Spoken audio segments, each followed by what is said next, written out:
Welcome everyone here to the Smashboard Show right here on Smash FM, of course, here on a Wednesday. Of course, let's continue our WA journey. Of course, we're going back from Bunbury back to Perth, and of course, been with the Wembley Lacrosse Club, of course, who won the Women's Division 2 Premiership about a month or so ago. Of course, we've got two very special guests joining us right now to tell us a bit about it. Thanks both for joining us. Thank you so much for having us. Yeah, cheers. Well, appreciate the opportunity. No worries. Well, obviously, I'll get both of you to introduce yourselves and I guess tell us a bit about the season minus the grand final. So my name is Claire Armstrong. I'm one of the numerous players on our team. I think we had the largest squad this season, potentially 16 players, I think. I am relatively new to lacrosse, so I've only been playing for 2 years, but I really enjoy the sport and I really enjoy the social aspects of it. And I'm really lucky to be with such a good and strong and talented group of women. For myself, Brendan Ballerine, I'm the women's coach in Division 2. This was my first season at Wembley. I spent one season at Wanneroo Junior up a few years back, and then I was at Alkimos Pirates for 6 years. And joined Wembley this season for a new opportunity. And it's been a good season. It had its ups and downs, and we finished third on the ladder. We won 6, lost 5, drew 2. So middle of the road, for the most part of the season. But yeah, we saved our best till last, I guess. So you mentioned that obviously you would have to play every single week in the final series to get there. How was that important to sort of time your run at the right time, especially at the back end of the season? For me, Wembley's got so many experienced players. They've played many finals before. They knew exactly what to do and when to do it. The first week of finals was against Subiaco, and they were missing a few of their top players, to be fair to them. So it was, a tough game for them. And our girls, as I say, were at their best. And then Wanneroo Junior up in the second week, we beat by 1 goal. But I think that was the experienced girls just holding their nerve. And I don't think it was as much saving energy till the end. It was just that composure in these high pressure games to produce, the results. I probably couldn't have said it better myself. I think that we're quite a close knit group of people, and I think working as well together as we have throughout the seasons, like we had some off games, we had some games where people were away, especially earlier on in the season. I think when everyone comes together, it works a lot better. And so because we had as many people in the finals as possible, it definitely made a big difference. Now you played Bayswater in the grand final, who finished minor premiers, and you beat them 9-6 in the grand final. Tell us a bit about the grand final and especially the way that you pulled away in that game against Bayswater. I think Bayswater is definitely one of the best teams in the state for lacrosse. I think that they had a lot of nerves, and I think because we'd lost all our previous games to them, may have been a little bit complacent. And I think they just were not expecting us to come through and show up playing 100%. And as a result, I think that's why the results looked the way they did. Yeah, we played them 3 times throughout the year. They beat us pretty comfortably all 3 times. Finished top of the ladder. Very talented, very young, very fast team. And I can't quite understand what happened. We just played our absolute best lacrosse. We made it hard for them all over the park. Probably wasn't their best performance. I think they'd be the first to admit that. But that's sport, isn't it? Anyone on any given day can do what can live to their full potential, I guess, and that's what we did. So yeah, credit to Bayswater. They were a good side all year. It was just our day. We felt it from the warm up, I think, all the way through. Tell us a bit about Olivia Hall, who won the MVP. She is potentially one of the greatest players I've ever seen play. I mean, I say that as if I've watched more lacrosse than I have. She's a great player. She's a great human. Um, she was our captain for this season as well. And she runs down the field until she can't anymore. She catches the ball and then passes it off like it's nobody's business, and everyone manages to catch it at all times. She's friendly with everyone, even the opposition, even when she's on the field. And yeah, I think it was well deserved. Couldn't have said it better. Liv was our best and fairest. She was best on ground for the grand final, and she's in the top 4 for the fairest and best for the association for the season. So couldn't put into words just how talented she really is. Was a relief or celebration once that final whistle blown for the game? I think it was a bit of both. It was definitely a celebration that we'd managed to finally win a premiership. Um, Wembley definitely has in the past, but in the 3 seasons I've been there, it hasn't happened. Gotten close, but not that close, as in we haven't won. And so I think there was definitely huge elements of celebration, but I think also a bit of relief because I think the weather on the day was pretty warm. Like people towards the end of the season had started getting quite uncomfortable running around on the field. And so I think there's a bit of a relief that the season was over. It was a relief for me because I think Bayswater scored the last 3 goals of the game, so I was happy to hear the final whistle and they ran out of time. It was mixed emotions. It was a lot of relief. It was a lot of pride in the girls for what they had achieved. You know, the coach can only do so much on the day. You sit back and watch them play and hope for the best, and that's what we got. So yeah, it was a lot of celebrations afterwards, but a lot of relief when that final siren went. Who got to hold the trophy first? That would be a captain, Olivia Hall, vice captain, Jess Haggerty, and then I may have got my hands on it shortly after that. And then, everyone got their turn. Yeah. Both of you, how special was it to hold the trophy first, but when you got a chance to hold it?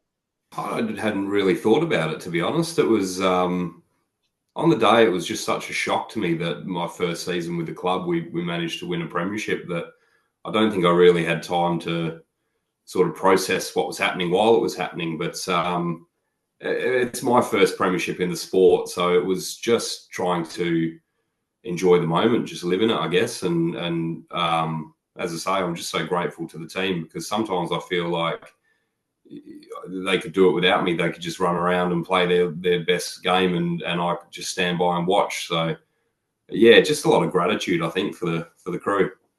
I definitely don't think that's the case. Brenda's been a great coach this season. And I think it's definitely made an impact on our game and our gameplay and our training sessions and things like that, which led us to the win.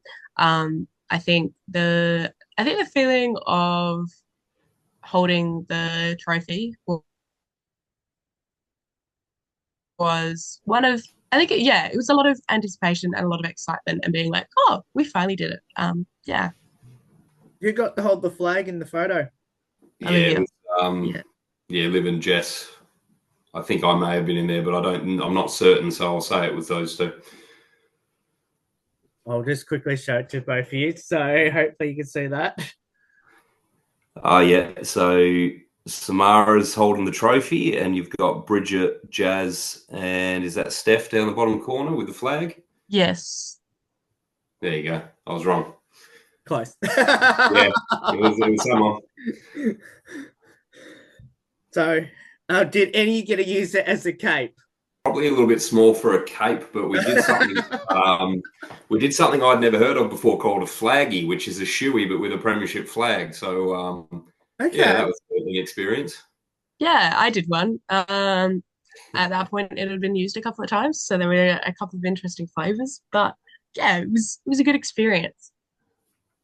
Okay, if you don't mind me asking, what is that exactly for everyone who don't know that? Because I've never heard of that before.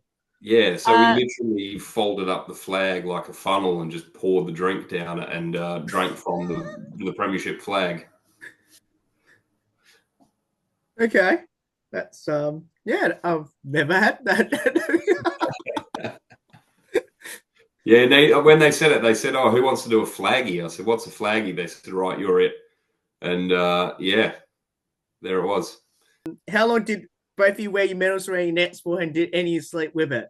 I wore it. I think I wore it when I got it, and then I wore it on that evening, and then I took it off before we went out to the nightclub after, because I didn't want to lose it. And then I put it back on for the awards dinner, and then I took it off maybe half an hour after I left. It's hanging up, but I've not Yes, I can I've see. not put it back on. Yeah, the rest of that day, I may have worn it the next day for a little while, and then at the awards night, and then I'm actually a massive Brisbane Lions fan, so when they won the Premiership on the weekend, I may have snuck my medal around my neck again just to sort of feel like part of the moment. Absolutely. Oh, love it, love it. Did any get a chance to bite on the medal? And if so, was it pure gold on the day? I don't think anyone bit on the medal. I don't think so. I think being a association and not being an Olympic sport um might make a bit of a difference with the medals used. But yeah. Yeah, I don't think I've bit on mine. Maybe it is chocolate. I'll find out. I'll get back to What have both you learnt from each other? To always to stay on the field until you can't anymore. And to always do your best to understand everyone's positions during play. It's a really good question. Claire's one of these players that will just do whatever you ask of her. If it's to sit on the bench, she's on the bench. If you put her in goals, she's in goals. If you want her in attack, she's in attack. But wherever she is on the field, she just has a crack at it without any complaints. And I think that's the perfect attitude for any amateur sport, is just to put your best on the park, and it is what it is. So that was really cool. Claire, Yeah. when you mentioned about goalie, have you gone to goalie, and how was that like? I think I played maybe 4 games this season in goals, maybe 3. At least a couple of games. I Some of the games were good. It was a good experience. Some of the games it was really scary. Some of the Wanneroo girls shoot at the goals very aggressively. And I think that was my second time in goals. It was very intimidating. Oh no. And I maybe let a few more in than I should have. But I was thinking about like the safety risks and if I wanted to be able to walk the next day. It's pretty consistently being covered in bruises as well. That's definitely another feature of being goalie. But for the most part, it's a lot of fun, and I have a lot of respect to players that regularly play goals. What does the sport of lacrosse mean to both of you, especially being at Wembley? So I started at Wembley and have only played at Wembley. And so I think as a result, my only understanding of lacrosse is at Wembley, but it's a great community and everyone tries to help out everyone in whatever way they can. It's also a great sport in terms of fitness, and a lot of people who play are really passionate about it. And there's a lot of families that are involved in the club and have been involved in the club since it opened. I think it's 1938. I'm sure Brandon will probably be able to correct me on that. On my jumper, yeah, 1938. You got it. Yeah. What a guess. Well done, Claire. Thank you. Yeah, for me, it's a family. It's a family thing. My mum and dad played. I played with my 2 brothers. my uncles, cousins, everyone in my family played. That's how I got involved. And then, as Claire mentioned, at Wembley, we've got Luke and Shendell Oliver, brother and sister. They're probably on their way back from the United States doing a box lacrosse tournament.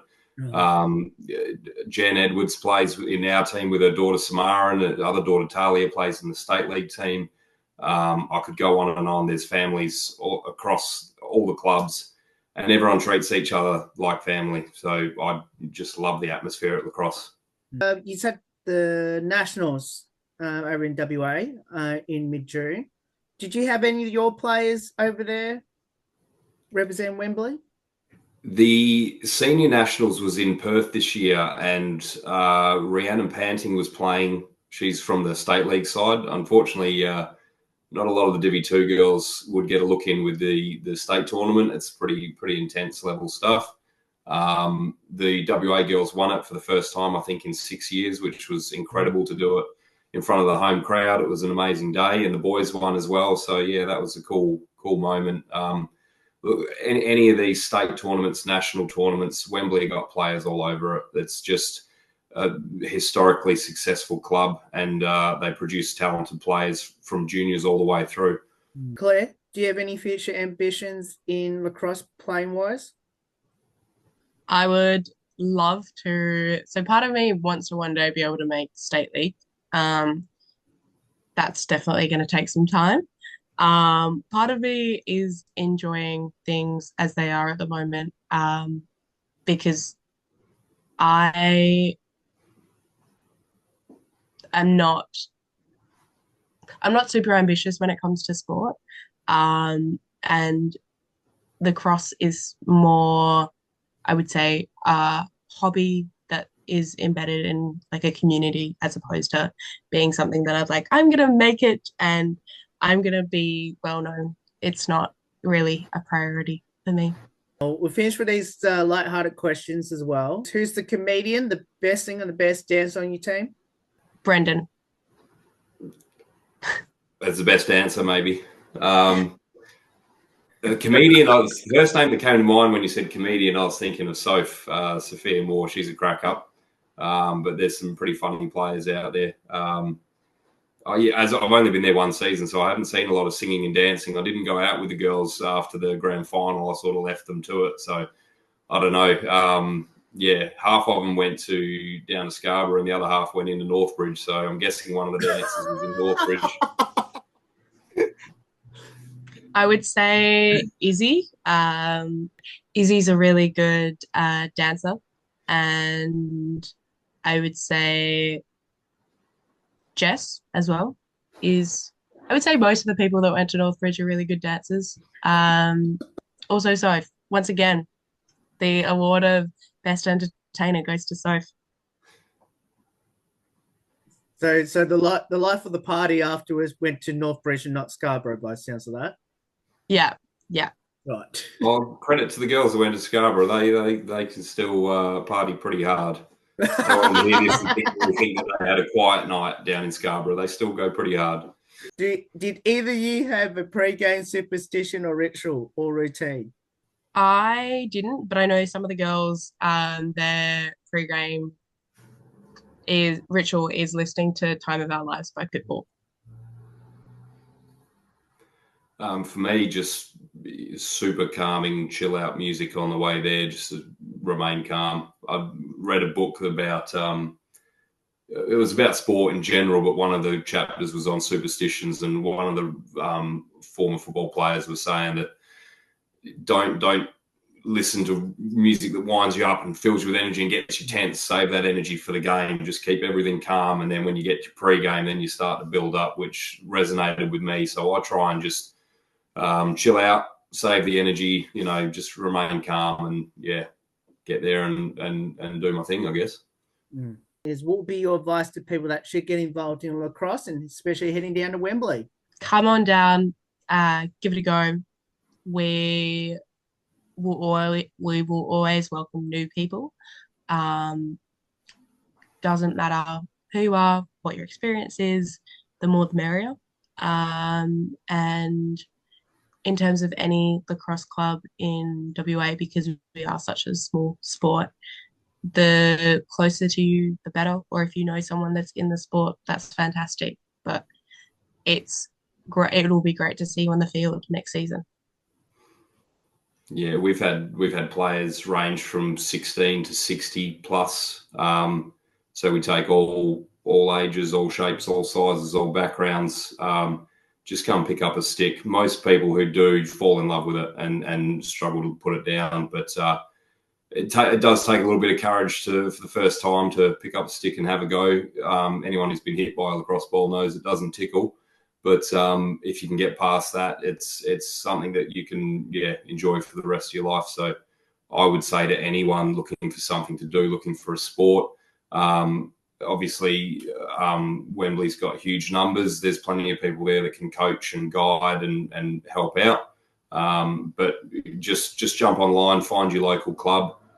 Whether you're over there in Melbourne or here, there's clubs all over Australia. They're there. You just got to look for them and have the courage to go down and ask. Every club's got sticks and helmets and gloves and all the equipment required in the shed. They'll get something out for you. And you just got to make that first move and we'll take care of you from there. Well, both of you, thank you so much for getting up some of your time to join us. And congratulations on winning the Premiership, especially from third position on the ladder, to make it all the way, knock out the top two teams to win the Premiership, and especially a pretty good Bayswater team by 3 goals at the end. And best of luck for next season, and hopefully try to defend that Premiership in 2025. It'd be nice. It'd be good if we could. Thanks. We'll really appreciate the opportunity to talk about lacrosse and spread the word and grow the game. So thank you for that. Thank you. Yeah, thank you so much for your time and your patience and everything that you asked. It's been a pleasure to have you. And that's Brendan Clare joining us from the Wembley Lacrosse Club, of course, winning the Division 2 Premiership with a 9-6 victory over Bayswater in their grand final, of course, about a month and a bit ago. There's more on the Smashboard Show right after this. Don't go away here on the 10th year celebration.